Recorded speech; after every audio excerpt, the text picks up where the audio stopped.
Morning again, everybody. In Charles Dickens' A Christmas Carol, he tells us no space of regret can make amends for one life's opportunity misused.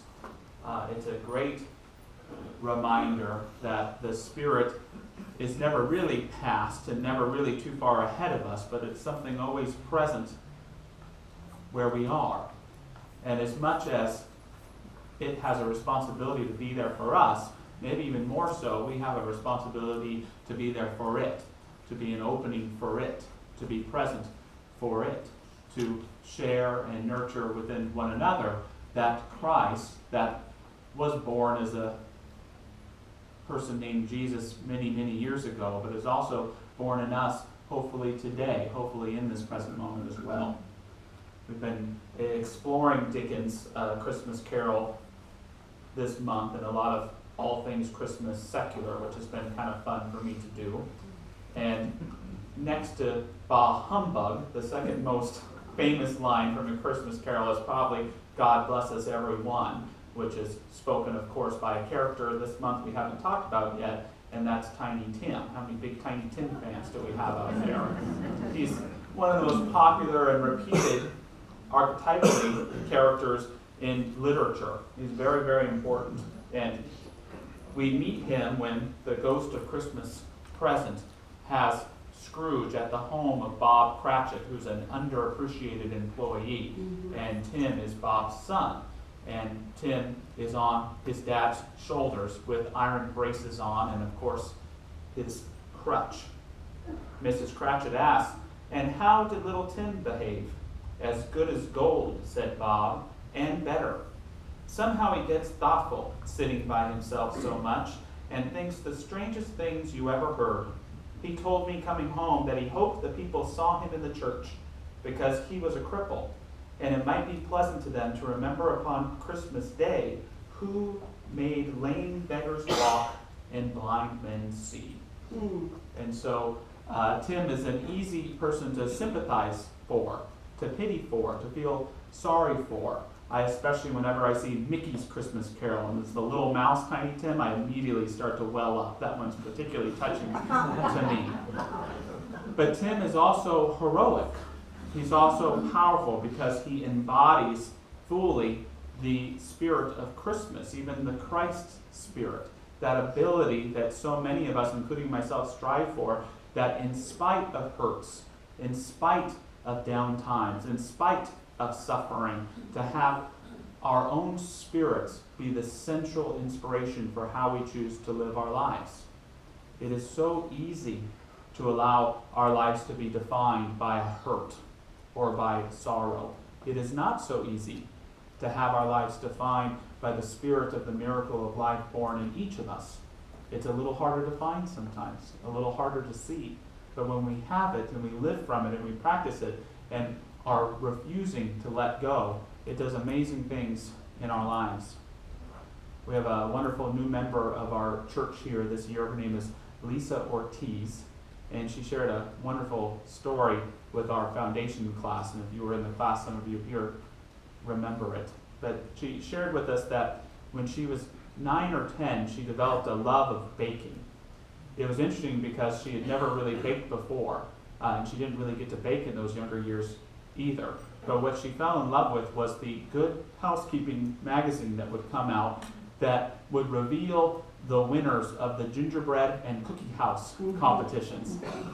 And her family couldn't afford to buy the ingredients to bake the cookies, but they did scrounge up enough to buy her the magazines, and she'd read them over and over again. Finally, when she was 12 years old, she was in a zoology class, and she convinced a friend to help her write down a recipe out of a book. She still has it on a piece of paper today, and she convinced this friend to come home with her, and they baked 300 cookies that they took to a local nursing home. And for the first time in her life, young Lisa felt alive with her spirit. She had tangibly created something that expressed it and was able to share it with others. She says, "I remember how proud of myself I felt to accomplish the baking of those cookies." So for Lisa, it was baking For each of us, it might be something you need. It may be something that we make. It may be a state of mind that we practice.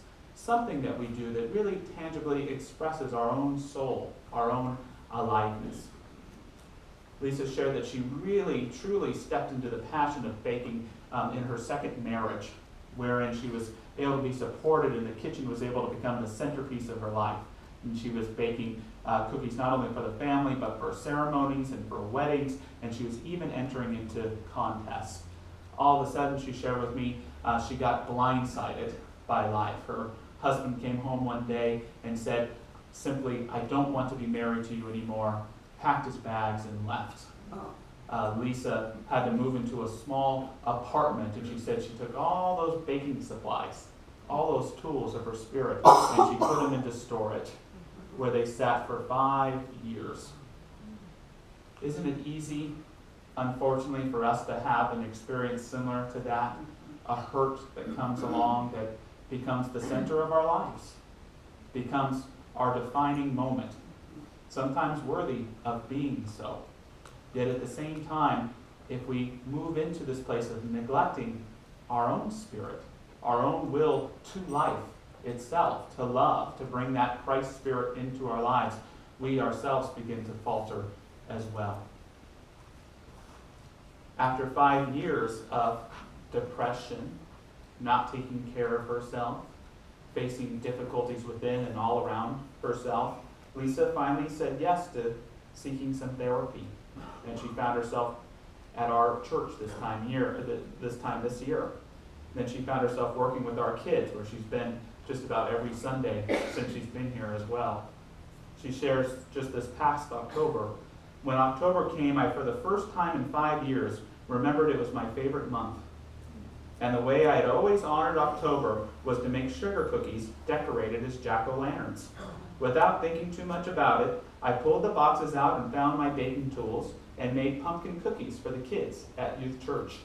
A few weeks later, I had a moment where I realized that I had baked 4 times that month. And I did it with joy, not tears. I realized that the truth of who I am wasn't my husband or my marriage or his validation. The cookies were always and always have been an expression of who I am, my gift and a way I express my love to those around me. And for the first time in years, I felt whole and loved by myself. Loved and whole by herself. And how important it is not to deny our hurts, but to not allow ourselves to be defined by them, but to remember those things. And I'm sorry it's missing its head, but she brought me a cookie this morning. To remember those things that express us most truly and happily.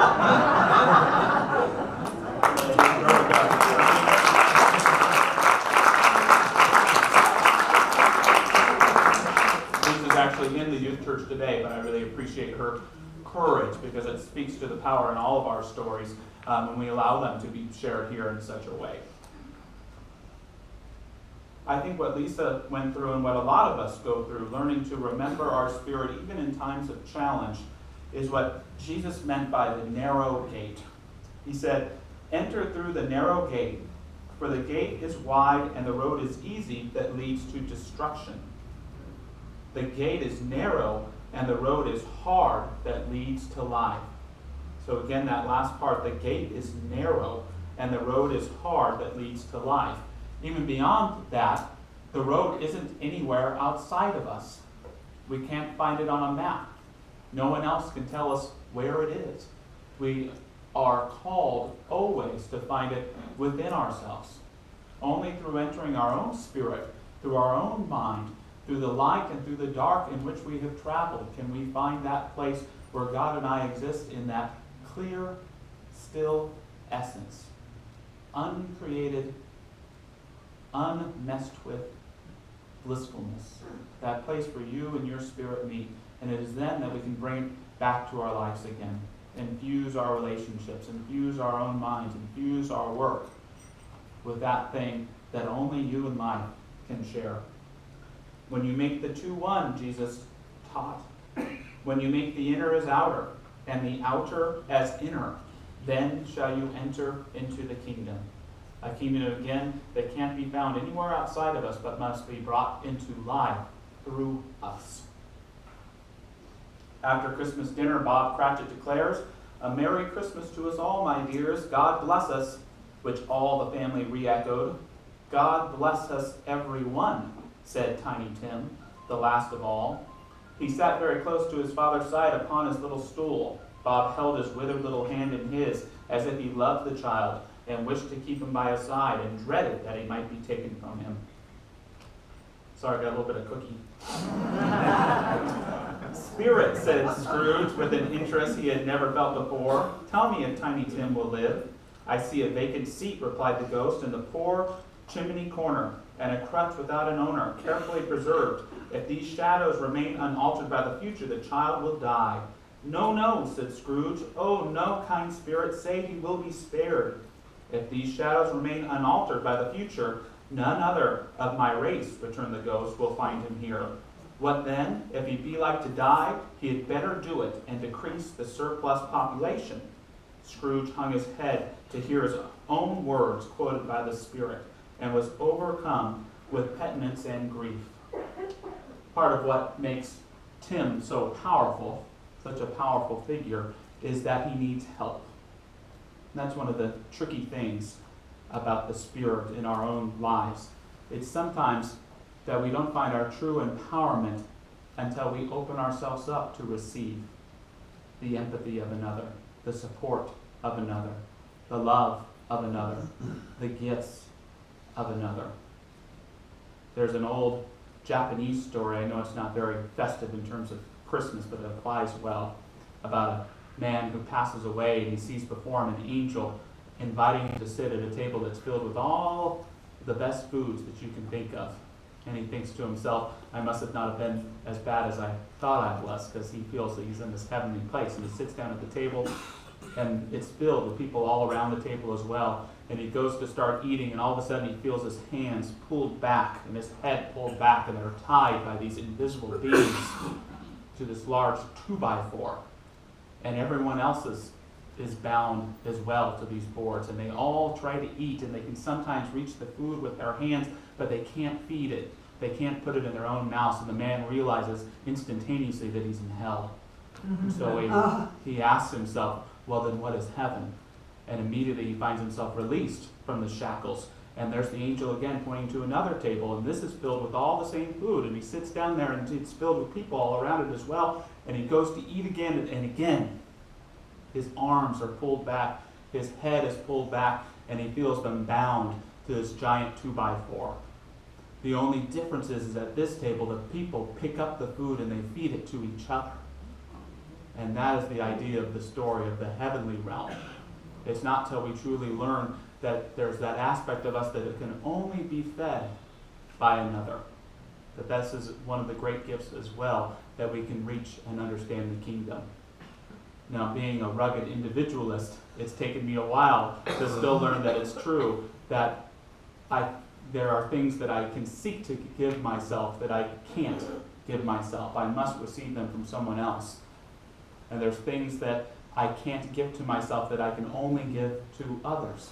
There's something about this spirit, this Christmas spirit, the Christ spirit, that isn't just one, but is the Christ spirit because it is in all, because it is in the many.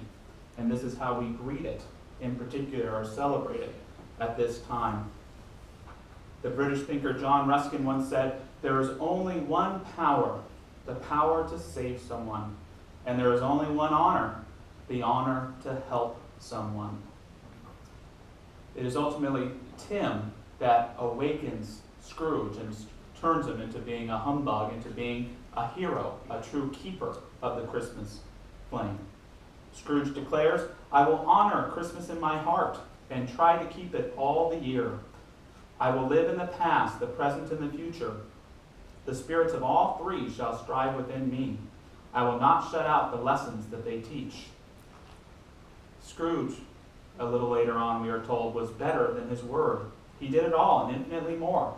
And to Tiny Tim, who did not die, he was a second father. He became as good a friend, as good a master, and as good a man as the good old city knew, and any other good old city town or borough in the good old world. Some people laughed to see the alteration in him, but he let them laugh, and little heeded them, for he was wise enough to know that nothing ever happened on this globe for good, at which some people did not have their fill of laughter in the outset. And knowing that such as these would be blind anyway, he thought it quite as well that they should wrinkle you their eye in grins, as have the malady in less attractive forms. His own heart laughed, and that was quite enough for him. So it's up to each of us in our own way to find what makes our heart laugh and to bring that into our lives. Meister Eckhart, the great Catholic mystic, taught that there was not so much one begotten Son, but that we are all sons of the only begotten, the Spirit and presence which is in, through, and around all things, that is ever present and available to those of us who are willing to make that space, even that smallest crevice within ourselves, available for that light to come through. That Christmas light, that Christmas spirit. Paramahansa Yogananda, a Hindu teacher but a studier of Christ's teachings, said this, and we'll close with this morning. He said, Christ is born in the cradle of each loving heart. So you must prepare your consciousness to receive him. Instead of enjoying just the material aspects of this Christmas celebration, make your heart a cradle where Christ can be born again. And so it is. So thanks for your time, everyone, this morning.